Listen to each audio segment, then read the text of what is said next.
In the House, John Horhn, Senator, Mississippi District 26, Hinds County, Madison Counties. Good morning, John. How are you, sir? Good morning, Paul.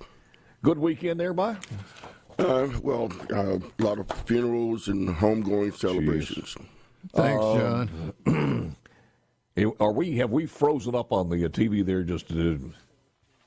It looks I will attempt to do something, and I'm not sure exactly what, but we'll try to get that done.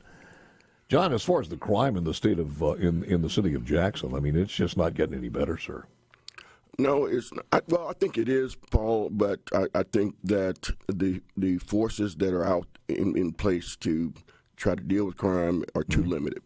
We don't have enough officers on the streets. Capitol Police is providing a good supplement to what JPD is doing, but JPD only has about 225 sworn officers, as I understand it. So how do you rectify that? What do you do? I think you have to be really aggressive in doing more recruitment classes. The city has raised the pay.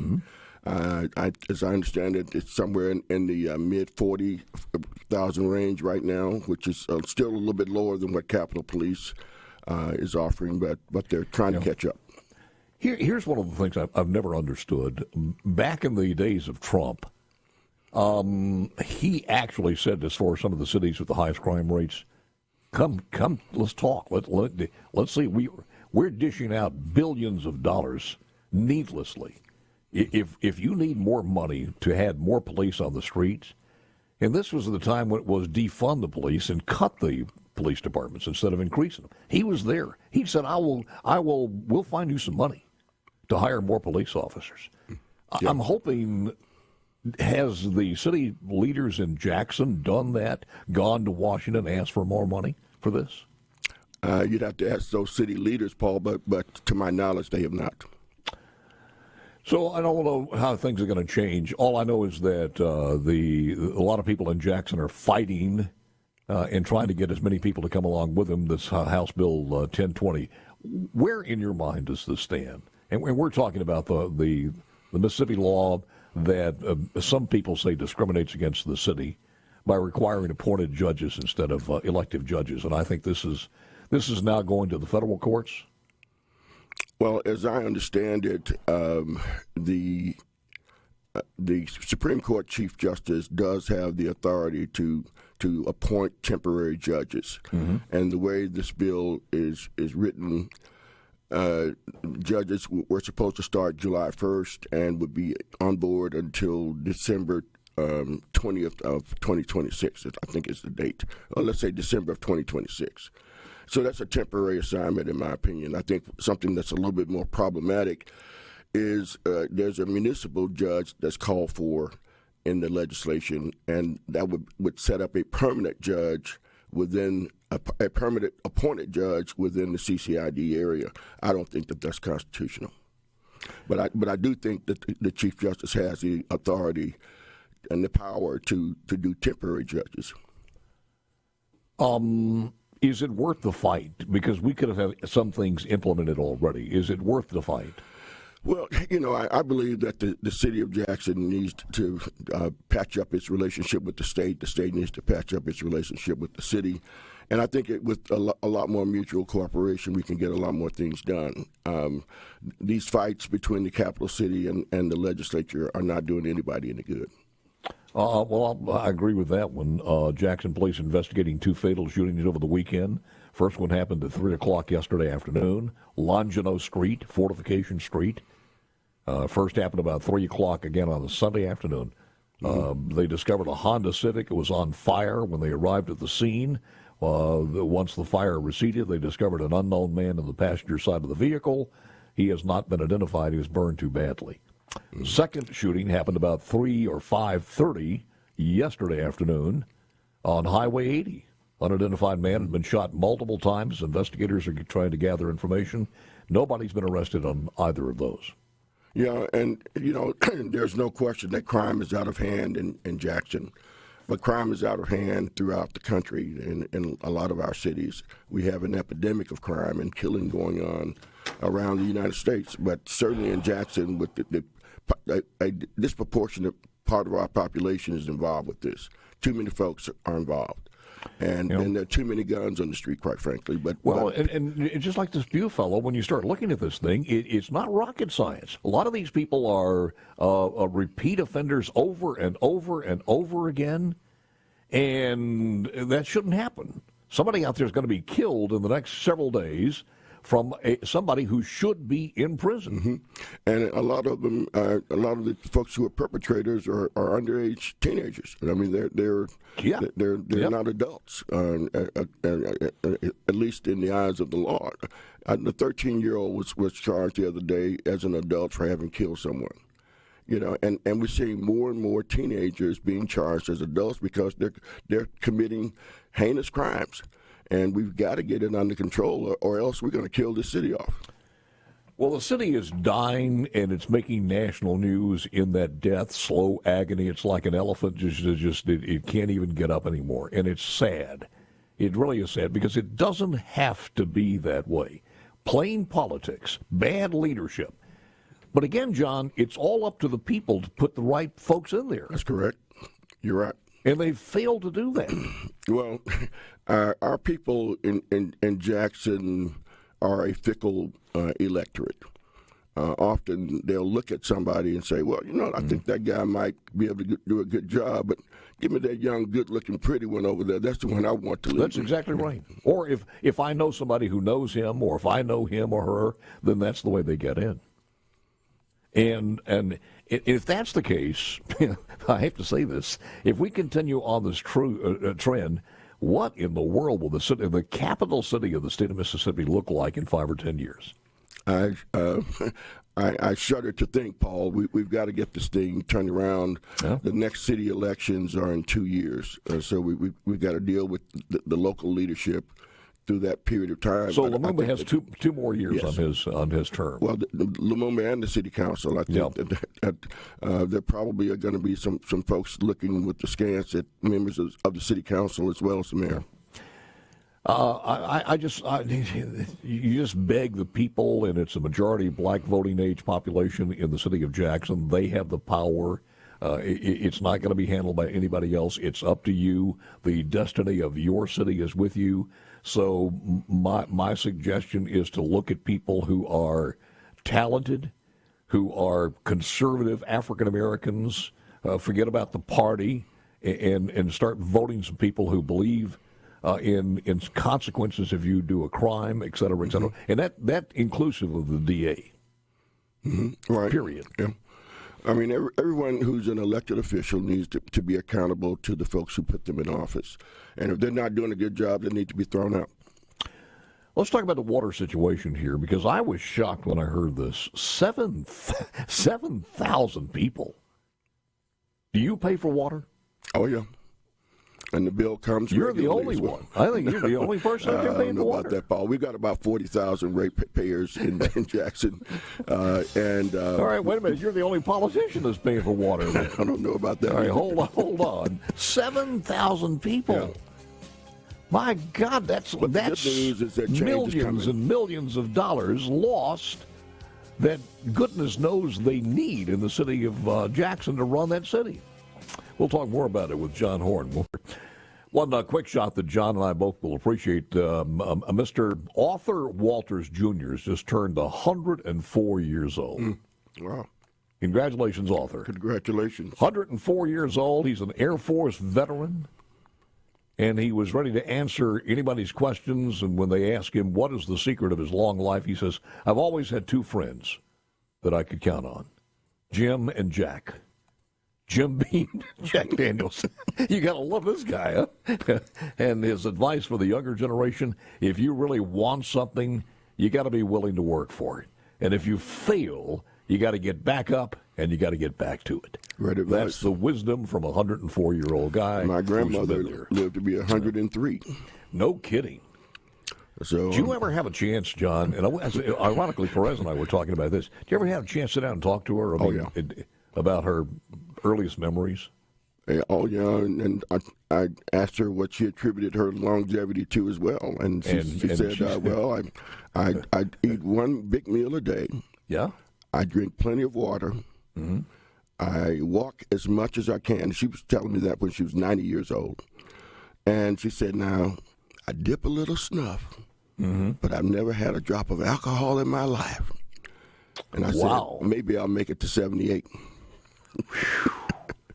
She surpassed that with flying colors. That's Absolutely. Amazing.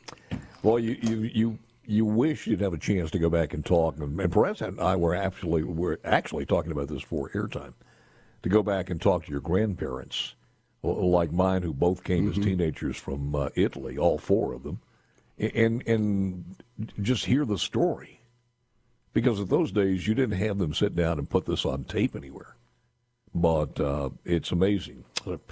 All right, I want to get back to this one. After listening to local organizations and residents who are concerned about lack of transparency and communication, a news story out there, Ted Hennepin, leader of the Jackson Water and city's third-party water administrator, got his chance to respond at a federal hearing which took place. Were you there at the federal hearing? No, but I sent a letter of support for Ted Hennepin. I think he's doing a great job. Ted's been under fire. He's got a small staff, and he says they're working hard. Apparently, Hennepin had to defend that small staff before Judge Henry Wingate. They questioned their qualifications of his staff, and they were getting paid too much. Now, I don't know what your ideas on here. If you haven't heard the story, Hennepin said he took into account the fact that he asked his staff to come work at the Jackson Water, knowing that it was a temporary job.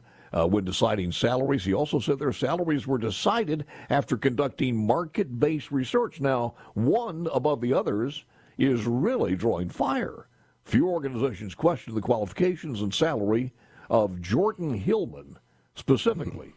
Ms. Hillman, Jackson Water Chief Operating Officer, makes $200,000 per year. Hennepin started choking up when defending Hillman, saying she is his number two in charge and constantly working, has to make a lot of decisions when he's not available. She earns every penny of it, he said, and I think she's also drawing a $70,000 check from the city on another I think job. the salary combined from the city and Jackson Water amounts to about $200,000. Oh, by total about $200,000. Yeah. Okay. And he did indicate that he would reimburse the city for any salaries that need to be reimbursed. Once again, though, I think the whole focus is that if it's market-driven, is she worth that? And apparently he feels like she is. Well, Jordan Hillman was the Planning and Development Director for the city of Jackson prior to all of this stuff going down, and then she became the interim Public Works Director, and she was that when Hennepin came on board. But there's this, I think the thing when I read some of the stories, and I read 2 or 3 accounts of the stories from different venues, the thing that gets me was this socialist connotation on here, where the liberal news media basically said, oh, there were a lot of people who were fired and no longer employed when this thing happened, and Ted's responsible, or this and that responsible. And for us, she's making too much, ought to take some of that salary and keep these other people on. Well, I mean, apparently not needed, or else they would have still been working. Well, I'll just say this, that the interim third-party manager, Ted Hennepin, is doing an outstanding job. He's made some progress, great progress in a short period of time. I have every confidence that he'll get done the job that needs to get done with the city. He was just awarded the wastewater and sewer responsibility in last week. I don't know if it was in that same hearing, but the Judge Wingate did give him the water and sewer, which makes all the sense in the world, because if you're going to tear up the streets to fix the water and put new pipes in, we got to have new pipes for sewer too. You might just want to do it all at the same time. Is he issuing some type of status report on how the money is being spent? Yeah, I know that he meets weekly with the mayor. He gives reports regularly to Judge Wingate, and he probably has a website that will give reports, but I haven't seen him. All right, now help me on this one. Here's the way it looks like it's going to happen. If this is ruled, and we're talking about 1020 now, HB 1020, if this is ruled discriminatory and this has to be shelved, probably you and others will present something in the 2024 legislative session that does basically the same thing, maybe even exactly the same thing, except put elected judges in that position And if that's the case, then those elected judges would be in the confines of the Jackson City limit, electing the judges, the same people who elected Lumumba for 2 straight terms. Well, I know that we're supposed to be reviewing judicial appointments and whether we need any additional judges in the various districts, as well as if we need any more DA support in the district attorney's offices around the state. So yeah, if the I don't know that we're going to hear any finality on this case between now and January of 2024. I think this thing's going to go all the way to the Supreme Court. So that'll put a hold on filling this void as far as the judicial system, which is it's not going to help anybody. Certainly not going to help the city of Jackson. Well, and if I were the sitting judges, the elected sitting judges, I would be doing double time on cases right now. I would be trying to get as many cases resolved and through the court system as possible. I think that one of the greatest things that errors that we make when we're outside the city of Jackson, whether you're in Madison County, DeSoto County, or Jackson County on the coast, is not understanding how this that's going on in your capital city doesn't affect you in the state of Mississippi. It does. Oh, it does. And it does it dramatically. When the city was without water, for the weeks that we were without it, it wasn't a Jackson problem. What's going on down there in Mississippi? Oh, I know. They don't have water in Mississippi. The whole state gets washed with that brush, painted with that brush, and so the image of Jackson affects the image of Mississippi. The image of Mississippi affects the image of Jackson. If you are looking for anything that the city has done to stop being the murder capital of the world per capita in the city of Jackson, can you tell me anything that's changing where the people in Jackson and surrounding areas have hope that we're on some type of recovery? Anything that's going on? Well, the water situation is a cause. That's not helping the crime. But crime is, I cannot give you one thing that the city is doing. They're attempting to do a number of things. They got a new police chief. He seems to be very competent. Joe Wade is his name. And he seems to be bringing a whole nother set of energies. I've noticed that there have been at least reports of more arrests since he came on board than before.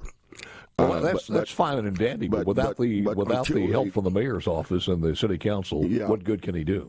Until the city gets more dedicated, when I say the city council and the mayor's office get more serious about stopping or stemming this rise in crime in Jackson, it's going to continue. If your local elected leadership doesn't appear to be vested in coming up with solutions that work, then that's a problem. Amazing. Absolutely amazing. John, it's always good to have you, sir. Appreciate it. You resonate common sense, and that's needed. And that's a compliment, by the way. Well, this must be a good day for me. It's a very good day. Thank you, partner. Appreciate it very much. Thank you, Paul. John Horhn, Senator, Mississippi District 26, Hinds County, Madison.